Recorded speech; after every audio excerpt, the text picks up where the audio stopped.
கோவிந்தராஜன் பாவை food channel மூலமாக உங்களை சந்திக்கிறதுல மிக்க மகிழ்ச்சி. என்னுடைய சேனலை சப்ஸ்கிரைப் செய்து கொடுத்த எல்லாருக்கும் ரொம்ப நன்றி. இன்றைக்கி நாம் என்ன ரெசிபி பண்ண போகிறோம்னு பார்த்தீங்கன்னா மட்டன் சுக்கா தான் செய்ய போகிறோம். மட்டன் சுக்கா பார்த்தீங்கன்னா நம்ம பிரியாணிக்கு தொட்டுக்கலாம், புலாவுக்கு தொட்டுக்கலாம், ஃப்ரைட் ரைஸு இந்த மாதிரி ஐட்டத்துக்கு தொட்டுக்கலாம். கொஞ்சம் செமி கிரேவியாக நம்ம செய்யும்போது பார்த்தீங்கன்னா சப்பாத்தி, பூரி, இட்லி, தோசை இதுக்கு கூட ரொம்ப டேஸ்ட்டாக இருக்கும். ஆனால் இந்த சுக்கா எப்படி செய்யறது என்ன அப்படிங்கிறத பார்க்கலாம் வாங்க. மட்டன் சுக்கா செய்கிறதுக்கு 1/2 கிலோ மட்டன் எடுத்திருக்கேன். எலும்போடு தான் நான் எடுத்துருக்கிறேன். நீங்கள் பார்த்தீங்கன்னா எலும்பு இல்லாமல் கூட எடுத்துக்கலாம். இது 1/2 கிலோ மட்டன் நான் எடுத்து மஞ்சள் உப்பெல்லாம் போட்டு கழுவி சுத்தப்படுத்தி வச்சுருக்கிறேன். அப்புறம் இதுக்கு பார்த்திங்கன்னா நமக்கு ஒரு வறுத்து ஒரு மசாலா செய்வோம். அதுக்கு பார்த்திங்கன்னா கொத்தமல்லி 2 டேபிள் ஸ்பூனு, 1 ஸ்பூன் சீரகம், 2 ஸ்பூன் மிளகு, 1 ஸ்பூன் பெருஞ்சீரகம், அப்புறம் பார்த்திங்கன்னா கசகசா இருந்தால் 1 ஸ்பூன் சேர்த்துக்கலாம். நம்மக்கிட்ட கசகசா இல்லை, அதனால் நான் முந்திரி பருப்பு முழு முந்திரி பருப்பு ஒரு 3 பருப்பு சின்னதாக உடச்சி வச்சுருக்கேன். இதுக்கு கருவேப்பிலை, தக்காளி பழம் ஒரு சின்ன பழம் எடுத்துருக்கிறேன். சின்ன வெங்காயம் பார்த்திங்கன்னா ஒரு 100 கிராம் எடுத்துருக்கிறேன். ஃப்ளேவருக்கு வேண்டி ஒரே ஒரு பச்சை மிளகாய் எடுத்திருக்கேன். அப்புறம் பார்த்திங்கன்னா பட்டை ஒரு 2 இன்ச்சு கணத்துக்கு, அப்புறம் 4 ஏலக்காய், 2 கிராம்பு, பசி கொஞ்சமாக எடுத்துருக்கேன். இவ்வளோ தாங்க. இப்போ நம்ம மட்டனை ஒரு 4 விசில் 5 விசிலுக்கு குக்கரில் வச்சு வேக வச்சுக்கலாம். நம்ம உப்பு சேர்த்துக்கலாம். மஞ்சள் ஒரு 1/4 ஸ்பூன் சேர்த்துக்கலாம். ஒரு கொஞ்சமாக ஒரு இஞ்சி பூண்டு பேஸ்ட்டு ஒரு 1/2 ஸ்பூன் சேர்த்துக்கலாம். இது கூட காரத்துக்கு ரெட் சில்லி பவுடர் சேர்க்கணும். சில்லி பவுடர் ஒரு 1/2 ஸ்பூன் சேர்த்துக்கலாம். தண்ணி பார்த்திங்கன்னா மட்டனுக்கு மூழ்கிற அளவுக்கு தண்ணி இருந்தால் போதுங்க. இப்போ இது எல்லாமே மிக்ஸ் பண்ணிவிட்டு ஒரு 4-5 விசிலுக்கு விட்டு எடுக்க போகிறேன். பாருங்கள், குக்கர் விசில் அடங்கிடுச்சு. இப்போ நான் 5 விசில் விட்டு எடுத்து வச்சுருக்கேன். பார்க்கலாம். பாருங்கள், சூப்பராக வெந்துருச்சு. பாருங்கள், நல்ல பூ மாதிரி வெந்திருக்கு. இந்த மாதிரி தான் வேகணும், ரொம்ப குழையக்கூடாது. இது கரெக்டாக இருக்குது. இந்த சுக்காவுக்கு பார்த்திங்கன்னா நம்ம ஒரு பொடி ரெடி பண்ணணும். அதுக்கு ட்ரை ரோஸ்ட் பண்ணணும். அது என்னென்னு பார்த்துக்கலாம். கொத்தமல்லி, மிளகு 2 ஸ்பூன் சேர்த்துருக்கேன்.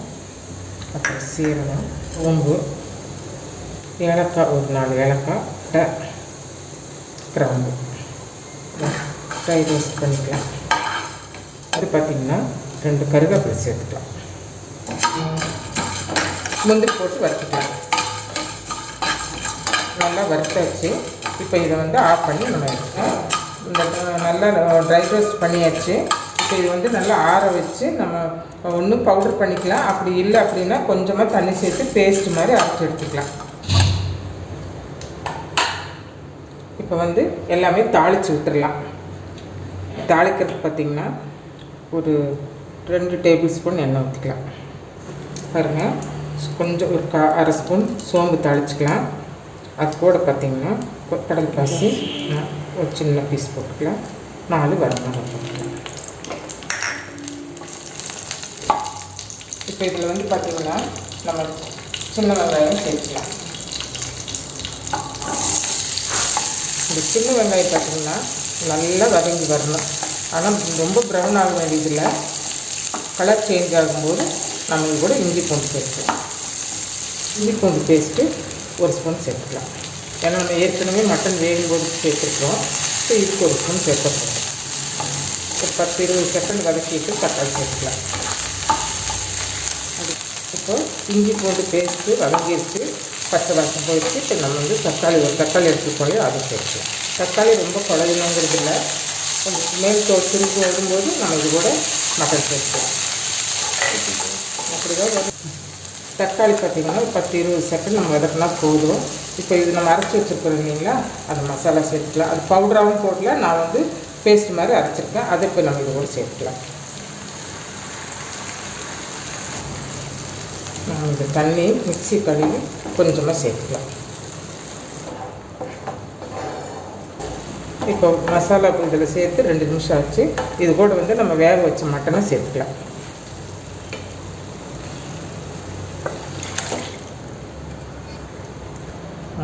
தண்ணி அதிகமாக இருக்குதுன்னு நினைக்காதீங்க. இது ஹை ஃப்ளேமில் வச்சு நம்ம ஒரு 5 நிமிஷம் வேக விட்டோம்னா இந்த தண்ணி எல்லாம் வற்றிடும். இப்போ இந்த டைமில் நம்ம கொஞ்சம் உப்பு பார்த்துக்கலாம். உப்பு கொஞ்சம் பத்தாமல் இருந்துச்சு, அதனால் உப்பு சேர்த்துட்டேன். கொஞ்சம் கலருக்கு வேண்டி நம்ம காஷ்மீர் சில்லி வந்து ஒரு 1/2 ஸ்பூன் சேர்த்துக்கலாம். இது வந்து மூடி போட்டு வேக வைக்க வேண்டாம். நம்ம இனி இந்த தண்ணி வத்துறது தான், அதனால் கொஞ்சம் ஹை ஃப்ளேமில் கலக்கி விட்டுட்டே இருந்தோம்னா நல்லா வற்றிடும். ஃப்ளேவருக்கு வேண்டி ஒரே ஒரு பச்சை மிளகாய் கூட சேர்த்துக்கலாம். இந்த பச்சை மிளகாய் ஸ்மெல்லு ரொம்ப நல்லா இருக்கும். பக்குவத்தில் நம்ம எடுத்தோம்னா சப்பாத்தி, இட்லி, தோசை, பூரி இதுக்கெல்லாம் இது கரெக்டாக இருக்கும். ஆனால் நான் இன்றைக்கி செய்கிறது வந்து சுக்கா தான் செய்கிறேன். நல்லா ட்ரை ஆகணும். இன்னும் ஒரு 5 நிமிஷம் வேக போட்டுடலாம். தண்ணி அதிகமாக இருந்த மாதிரி இருந்தது இல்லையா, நம்ம அடுப்பு தீயை கொஞ்சம் அதிகப்படுத்திட்டு ஒரு 5 நிமிஷம் விட்டோம். தண்ணி ஃபுல்லாக வற்றிடுச்சு. இப்படி தான் இருக்கணும். இப்போ இதில் வந்து பார்த்திங்கன்னா கொஞ்சம் கருவேப்பிலையும் கொத்தமல்லி தலையும் போட்டு நம்ம இறக்கிக்கல சில்லி போட்டுக்கலாம்.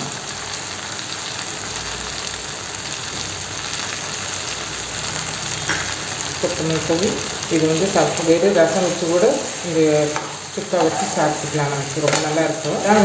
மட்டன் சுக்கா ரெடி ஆகிடுச்சு. இப்போ நம்ம வேறு ஒரு பாத்திரத்துக்கு மாற்றிக்கலாம்.